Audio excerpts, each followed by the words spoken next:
L'échiquier international, soyez les bienvenus. Raza, les images de destruction du nord ou celles du sud sont lunaires et font état de destruction totale. Les habitants affamés n'ont nulle part où aller. Les images parlent d'elles-mêmes. L'intention génocidaire est criante. On empêche les denrées alimentaires de pénétrer l'enclave, ce qui contraint les enfants à mettre dans des sacs la nourriture éparpillée sur le sol pour éviter de mourir de faim. Le nettoyage ethnique est totalement assumé par les officiels sionistes ainsi que leurs porte-voix en Occident. Si l'expression nettoyage ethnique ou génocide ont été rejetées au départ sous prétexte que l'époque ne s'y prêtait plus à cause de différents garde-fous de la communauté internationale, mais également des ONG, bien au contraire, on va voir que, du moins je l'espère, qu'on va tenter de le démontrer, qu'au sein des mythes fondateurs de la politique sioniste, la hiérarchie raciale, le racialisme, c'est-à-dire la déshumanisation de l'autre, est bien dans l'ADN du sionisme.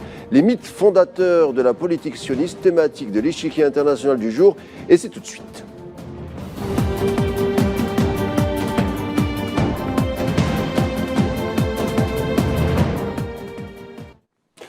Raza, on parle de génocide à ce 158e jour et de par le monde, personne ne peut nier qu'il ne savait pas. Femmes, enfants, famine, bébés, malnutrition, armes américaines, intervention chirurgicale sans anesthésie, etc. On s'est demandé la raison de l'absence d'inhumanité du côté de l'agresseur sioniste. Et bien pour y répondre, rien de mieux que d'aller au mythe fondateur de la politique sioniste. Et justement pour en parler, je reçois déjà à partir de Washington François Ndengwe, économiste mais surtout féru d'histoire. François Ndengwe, bonsoir. Bonsoir, merci beaucoup et bonsoir aux téléspectateurs d'Al24. Bienvenue François, vous serez accompagné de Gamal Abina, analyste politique, militant associatif. Gamal, bonsoir, merci d'être là. Bonsoir, merci pour l'invitation. Alors, messieurs, on évoque les mythes fondateurs de l'entité sioniste. Il y a plusieurs noms qui sont prononcés quand on parle des pères fondateurs, comme celui, bien entendu, de Theodor Herzl, le père du sionisme, un des pères du sionisme, bien entendu. Alors, pour faire connaissance rapidement avec le personnage et entrer rapidement dans le débat, je vous propose un court extrait d'une série turque, il s'agit de Abdülhamid II, où justement, il y a une rencontre entre le sultan Abdülhamid, le grand sultan ottoman, et le père fondateur du sionisme, Theodor Herzl, et vous allez constater que tout y est. On revient juste après. Theodor Herzl. Muradınızı derhal söyleyiniz.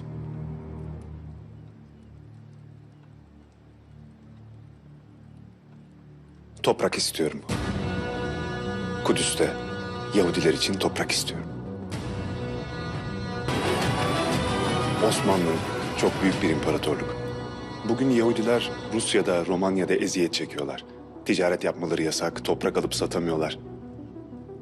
Osmanlı İmparatorluğu dışında hemen hemen her yerde hakları çiğneniyor. Bu hakikati niçin gazetelerinizde yazmazsınız? Aksine Osmanlı'nın Yahudilere iyi davranmadığına dair iftiralar atarsınız. O haberlerin hepsinin kaynağı siyasi meselelerdi.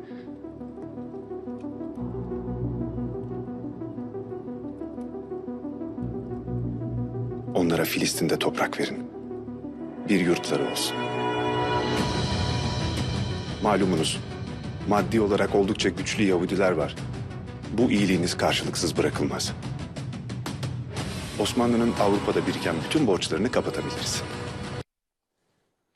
Alors François Ndengwe, je sais, vous avez juste le son qui vous parvient, vous n'avez pas vu les images, contrairement à Gamal Abina. Alors je vous explique la scène. On est en mai 1901, Theodor Herzl rencontre pour la première fois le sultan ottoman Abdülhamid II pour négocier des terres de Palestine. Herzl propose d'effacer avec le concours de banquiers juifs les dettes impériales en échange des terres de Palestine. Abdülhamid II refuse en disant que les terres ne lui appartiennent pas, mais appartiennent bien à la communauté musulmane et qu'il faudra lui passer sur le corps pour prendre ses terres. On connaît la suite. Abdülhamid II finira en résidence surveillée et son empire chutera face au mouvement des jeunes Turcs.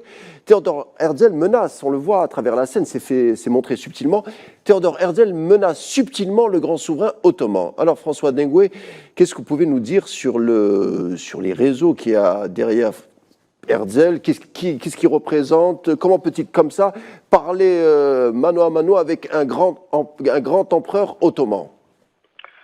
Alors, je n'ai pas de scène, mais je vous remercie de me l'avoir résumé. S'il se permet de parler ainsi, c'est parce qu'il a derrière lui des forces qui sont logées à Londres, des forces financières et des forces de l'impérialisme anglais, qui lorgnent sur l'Empire ottoman. Je ne sais pas à quelle année se passe cette scène. Vous avez dit 1901. Théodore Herzl est né le 2 mai 1860. Ça veut dire que en 1901, il a 41 ans. C'est donc un jeune homme, un individu, un journaliste qui ne s'est pas signalé par la brillance de ses articles. Mais s'il peut parler ainsi, c'est parce qu'il est l'auteur d'un livre qu'il a publié en 1896 à 36 ans, qui s'appelle L'État juif. Et à partir de ce petit livre, qui sur certains côtés, je ne veux pas, comparaison n'est pas raison, j'ai lu Mein Kampf, j'ai aussi lu le livre de Théodore Herzl. Je ne dis pas que les deux sont équivalents, mais on peut trouver des similitudes en termes de racialisme dans les deux livres. Mais ce qu'il arrive à faire à partir d'un journaliste qui est inconnu, qui est en Hongrie, il arrive à vouloir mobiliser les Juifs du monde derrière ce projet de création d'un État ethno-religieux, même pas ethno-religieux, un État ethnique. C'est ça la particularité, parce que Théodore Herzl lui-même n'était pas religieux. Alors, il n'a pas de succès au départ, c'est ce qu'il faut bien montrer. Et tous les Juifs religieux, en particulier les rabbins à Jérusalem, rejettent vigoureusement son projet. Et il va les menacer, il va utiliser l'argent de la corruption, et c'est cet argent de la corruption qu'il va vouloir utiliser contre l'Empire ottoman pour d'abord... Il en parle d'ailleurs dans son livre L'État juif, c'est-à-dire qu'il dit voilà, nous allons proposer de l'argent à l'Empire ottoman pour payer les dettes de l'Empire, etc. Et tout de suite, vous savez, dans ces histoires, quand la corruption ne fonctionne pas, on utilise la violence, on utilise le chaos, et malheureusement, c'est ce qui s'est passé pour l'Empire ottoman, et la suite, on la connaît, nous pourrions revenir là-dessus. On va en parler. Oui. Alors, Gamal Abina, l'histoire officielle nous dit que Herzl est le père fondateur du sionisme en tant que journaliste correspondant d'un journal viennois. Il s'agit de Die Neue Freie Presse, qui suivra, Herzl est correspondant à Paris pour suivre le procès du soldat Dreyfus, soupçonné d'avoir livré des informations aux Allemands, le dit innocent, accusé simplement à cause de sa religion israélite. Et il y a beaucoup à dire sur son innocence, on en parlera peut-être une autre fois. En tout cas, Herzl dira « Le procès de Dreyfus fera de moi un sioniste », sauf qu'à l'époque, il y a presque une campagne mondiale pour réhabiliter un simple soldat. C'est du jamais vu à l'époque. Des gens de grandes personnalités se mettent à le défendre. Sa réhabilitation fut une liesse ensuite, un second procès qui a été suivi par des journaux pratiquement du monde entier. Et aujourd'hui même, il y a un mythe Dreyfus, c'est le mythe du sacrifié pour dénoncer l'antisémitisme. Alors, dites-nous, qu'est-ce que vous pouvez nous dire sur ce mythe, parce que tout commence là, en fait. Qui commence à la fin du siècle d'avant d'ailleurs, en 1894 si je ne me trompe pas, conduit ce fameux capitaine Dreyfus à être accusé d'avoir travaillé, puisque la France est défaite en 1870, avec l'Empire prussien, donc les Allemands d'aujourd'hui. Et ce qu'on dit, c'est qu'effectivement, il va y avoir une sorte de pugilat contre lui, une sorte de campagne on peut dire complot, puisque c'est un vrai complot, de la part d'autres militaires français qui sont plutôt catholiques d'ailleurs, c'est la tradition française, pour dire voilà, c'est le juif qui va les balancer aux Allemands. On a ça d'un côté de la frontière, on aura ça de l'autre côté allemand. Lorsque l'Allemagne perd en 1918, il parle du coup de couteau dans le dos en disant que ce sont des juifs qui nous ont effectivement mis un coup de couteau dans le dos en provoquant la révolution et en faisant tomber le Kaiser, en mettant la République de Weimar. Donc ce qui se passe, c'est qu'à chaque fois, il y a toujours le mythe du juif traître qui va planter un couteau dans le dos. Et c'est vrai que Théodore Herzl assiste, comme d'autres journalistes pour la presse viennoise, au procès, et dit qu'il sera marqué par ce procès. Alors c'est la fin des années 1890. En 1897, il va fonder ce fameux, à Bâle, ce fameux mythe, enfin c'est pas un mythe, c'est une réalité politique malheureusement. Le congrès de Bâle. de la le congrès de Bâle, qui va consacrer la création d'un foyer, on ne parle pas d'État, mais foyer national juif en Palestine. Donc c'est un mouvement d'ailleurs qui est très marginal, c'est 3% des juifs qui le suivent, parce qu'ils ne sont pas convaincus, parce que ça heurte leurs convictions, parce qu'ils se sentent européens. D'ailleurs, il faut se rappeler quand même que les juifs allemands, français sont européens. Mais en France, malheureusement, il y a un véritable antisémitisme puissant qui existait à l'époque de Drummond, qui devient député et qui va officier d'ailleurs en Algérie, où il y aura une centaine de juifs algériens qui vont être assassinés par les mouvements qui sont les anti-Dreyfusards. Donc ça va vraiment scinder la société en deux. D'un côté, les antisémites anti-Dreyfusards, et de l'autre côté, les progressistes ou les gens qui considèrent qu'on ne doit plus s'en prendre à quelqu'un pour des questions religieuses ou d'ethnie.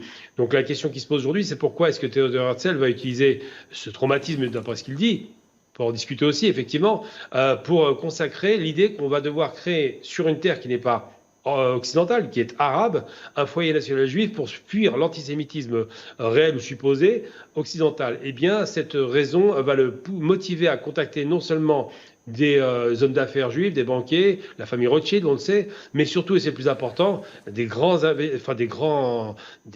possédants de terres coloniales que sont les Anglais, avec Balfour, qui va appuyer la création de ce foyer national juif pour des raisons, là, encore une fois, antisémites. Alors, Balfour détestait les juifs, mais il se dit, finalement, on va contrôler la région et on va se débarrasser de nos juifs à bon compte. On va en parler. Tout cela est un mélange un peu malsain, mais Herzl, effectivement, considère, alors c'est pas lui qui a inventé le sionisme, ça c'est un mythe fabriqué de toutes pièces, c'est des catholiques, c'est des chrétiens pour être précis, des moines chrétiens qui ont à l'époque, catholiques, considéré qu'en perdant, il disait, 8 conquêtes de croisades, il faut trouver un autre moyen pour y revenir. Mais ça, on n'en parle pas beaucoup, effectivement. Donc Herzl va surfer sur cette idéologie qui est déjà en place depuis des siècles, déjà cette idée de revenir. Et de l'autre côté, il va finir par dire on va jouer la carte de nous, le juif occidental, contre les orientaux d'ailleurs, pour aller là-bas. Donc, juste pour donner une définition des termes, par exemple, le sionisme vient du mot Sion. Sion, c'est une traduction de Jérusalem. Qui lui-même est une traduction de Jérusalem, qui est un mot en arabe au départ, et qui veut dire la ville de la paix.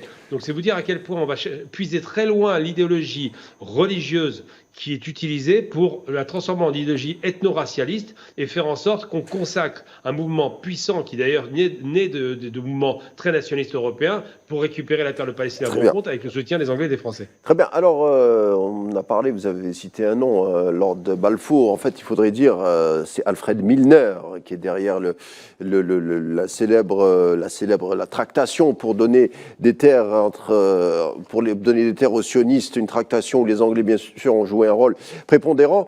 Mais Herzl, vous l'avez dit aussi, semble avoir un réseau à l'international, notamment des banquiers juifs et anglais. Alors, il y a des noms, hein, Sir Francis Montefiore, il y a le baron Hirsch qui a été au passage le banquier privé du roi d'Angleterre, hein, rien que ça. Derrière Herzl, on trouve également les banques américaines, Loeb & Kuhn. Donc on voit, hein, il y a tout un réseau, il y a toute une toile de financiers anglo-saxons, mais surtout anglais, François Ndengwe. Il y a toujours l'Angleterre en coulisses quand on évoque le projet sioniste. Ah oui, il y a toujours l'Angleterre. Vous avez cité quelques noms de banquiers, et ce sont ces banquiers qui vont écouter, qui vont supporter, qui vont soutenir le projet de Herzl. On parle souvent de la déclaration de Balfour, mais en réalité, cette déclaration avait été préécrite par des banquiers juifs de Londres. Le ministre des Affaires, le secrétaire au Foreign Affairs Balfour n'a fait presque que en charger 2 ou 3 mots. C'est une déclaration qui a été préécrite et aujourd'hui on le sait. Et puisque vous parlez encore de l'Angleterre, et notre ami Gamel a tout à fait raison, le projet sioniste est un projet qui a une origine dans l'église protestante anglaise. Les premiers sionistes, les premiers qui se réclament sionistes religieusement, sont des Anglais, protestants anglais, qui vont débarquer aux États-Unis et qui vont répandre cela. Mais le mot même, en fait, dans sa conception que l'on a été créé, on sait par qui, il s'appelait Nathan Beerbohm, oui. Qu'il a créé dans les années 1830. C'est lui qui a, on dit coined, qui a formulé le terme sionisme et qui sera un partisan de Theodor Herzl. Mais ce qui est très intéressant, c'est que celui-ci, donc, M. Beerbohm, qui est à l'origine du sionisme, et on peut les comprendre à cette époque, parce qu'effectivement, les Juifs en Europe étaient victimes de pogroms. On ne pourra jamais effacer cette souffrance. Ils ont beaucoup souffert, on les a martyrisés. Et à un moment, ce Beerbohm, qui était encore étudiant, a donc créé ce mot pour formuler le sentiment national et de rassemblement et de protection, et c'est tout à fait humain. Et il a même participé au premier congrès de Bâle en tant que l'un des secrétaires. Mais écoutez bien, il va devenir le plus grand antisioniste. Et il va s'opposer fermement au projet militaro-ethno-nationaliste de Theodor Herzl. Ce qu'on dit rarement. Autrement dit, celui qui a créé le concept de sionisme dans une conception culturelle et même religieuse, et pourquoi pas de rassemblement d'un groupe humain, il va voir que son projet était Herzl a en quelque sorte fait un takeover, comment on dit ça en français, j'oublie le terme encore, un hold-up sur ce concept et lui a donné une conception militaro-ethno-exclusiviste et même racialiste qui va aboutir à la création en 1948 de l'État d'Israël. Mais déjà, au départ, il faut souligner cette opposition. Les premiers opposants au sionisme sont des juifs qui sont dans la tradition judaïque. On va en parler, François Adengoué, on va en parler dans une minute, mais je voulais d'abord qu'on s'arrête rapidement sur l'idéologie de Herzl, justement, parce qu'on a parlé du personnage, mais on voudrait questionner également l'idéologie de Herzl, de quoi il s'agit réellement. Alors, le sionisme serait rapidement une doctrine nationaliste qui est presque sans lien avec le judaïsme. Herzl le dit dans ses mémoires, il le dit, je n'ai aucune impulsion religieuse, il accepte bien entendu pour ses objectifs de fondation d'État, il accepte plusieurs territoires, et on parle de l'Ouganda, de Chypre, du Mozambique, de l'Argentine, du Congo. Donc il n'a pas jeté un dévolu sur une terre religieuse qui serait l'ancien royaume de David. Il veut un protectorat. Nous sommes d'ailleurs en 1902, il écrit à Cecil Rhodes, le père du Commonwealth, où il demande son soutien à l'Angleterre et le sionisme. On le voit, c'est un mariage de religion, mais aussi de raison. Dans une lettre de janvier 1902, il dit « Je m'adresse à vous, car mon programme est un programme colonial, Gamal Abina ». Dès le départ, il y a ce logiciel. Oui, c'est pas du tout religieux, c'est très bien. Il ne faut pas se fier à la barbe qu'il porte. C'était une barbe que tous les hommes de l'époque portaient. Il n'y a absolument aucune connotation religieuse là-dedans. Il n'était pas religieux, il le revendique. Par contre, il avait une idée. Alors, il était autrichien, enfin hongrois. Il avait vécu en Autriche. Oui, hongrois, il a vécu en Autriche. Il a connu effectivement la déliquescence des empires austro-hongrois, des empires germaniques. Donc tout cela l'a marqué. En même temps, l'émergence de création de nouveaux États qui avaient disparu, comme la Pologne par exemple, qui avait disparu depuis 100 ans. Dès le traité de Versailles, on recrée des États. Donc entre-temps, lui s'inscrit entre deux conflits, entre 1870 et 1418. Il se rend compte qu'il y a un retour de l'antisémitisme, que ce soit français ou anglais, français ou allemand, excusez-moi. Et il se rend bien compte que les meilleurs soutiens qu'il puisse avoir, c'est les gens qui se sont réconciliés. En Allemagne, c'était le cas avec les protestants, mais en Angleterre, effectivement, avec les différentes églises anglicanes et protestantes, qui se sont réconciliés avec les juifs, qui n'ont pas eu de problème en les incriminant pour tout un tas de faux crimes qu'ils auraient perpétrés, comme empoisonner des puits, ou je ne sais, ou des problèmes liés à l'agriculture qui se passaient mal. Bref, on a tout un tas de raisons pour les invectiver par rapport à des pogroms qu'on va conduire derrière. Donc là, les Anglais sont des alliés, ça ne durera pas, puisqu'après il y aura des attentats pour les dégager de Palestine, mais il n'en demeure pas moins qu'aujourd'hui, on se rend bien compte que la fondation du sionisme ne peut pas venir de simples banquiers ou d'un simple journaliste. Il ne faut quand même pas délirer. Pas uniquement. Il faut le sentiment d'une puissance impériale coloniale qui sent que le vent va tourner, qui sent que les empires sont en train de se désagréger et que les empires coloniaux vont suivre à la suite des chutes des empires d'Europe centrale, que l'empire turc qui va chuter après la Première Guerre mondiale est le début de la désagrégation de tous ces empires. Et donc les Anglais qui sont, et on a parlé du Commonwealth, dans une logique pragmatique, se disent à tout prendre, conservons des empires coloniaux ou néocoloniaux économiques plutôt, et n'hésitons pas à appuyer cet homme qui cherche à avoir un État. Et c'est vrai, vous avez cité plusieurs pays, mais il y a aussi la Sibérie, ça a été nommé, il y a aussi Côté nazi, ils ont proposé aussi de les envoyer du côté de Madagascar. Voilà. Donc on a tout un tas de propositions. Et finalement, il va réussir à faire la synthèse parce que les Juifs ont dans leur tradition l'idée, dans une tradition juive qui est dite de façon liturgique, l'an prochain à Jérusalem. À chaque fois qu'ils subissaient un pogrom et qu'ils devaient déménager d'une terre dans laquelle ils étaient, eh bien, ils pensaient se projeter en Palestine. Ça, c'est un mythe évidemment qui a perduré, mais ils n'étaient pas prêts à le faire. Et Herzl a réussi à créer autour du religieux, parce qu'on fait la guerre non pas pour des questions religieuses, mais pour les questions d'argent, pour les questions de possession de territoire. Il s'est dit, on va utiliser le religieux pour créer un ferment qui va faire en sorte que tous les juifs qui y croient, qui veulent y croire, nous suivent. Et c'est vrai que cette manipulation du religieux n'a rien à voir avec son schéma de pensée au départ qui était ethno-religieux, c'est vrai, mais surtout c'était une question ethno-racialiste en vérité. Il considérait que ce qui faisait la judaïté n'était pas seulement la religion, mais aussi une ethnie. Alors vous me tendez la perche. L'idée khazare. Merci Gamal Amina, vous me tendez la perche justement parce que Herzl met en place une doctrine nationaliste, colonialiste, qu'il la présente au congrès de Bâle de 1897 où on évoque la fondation d'un État juif.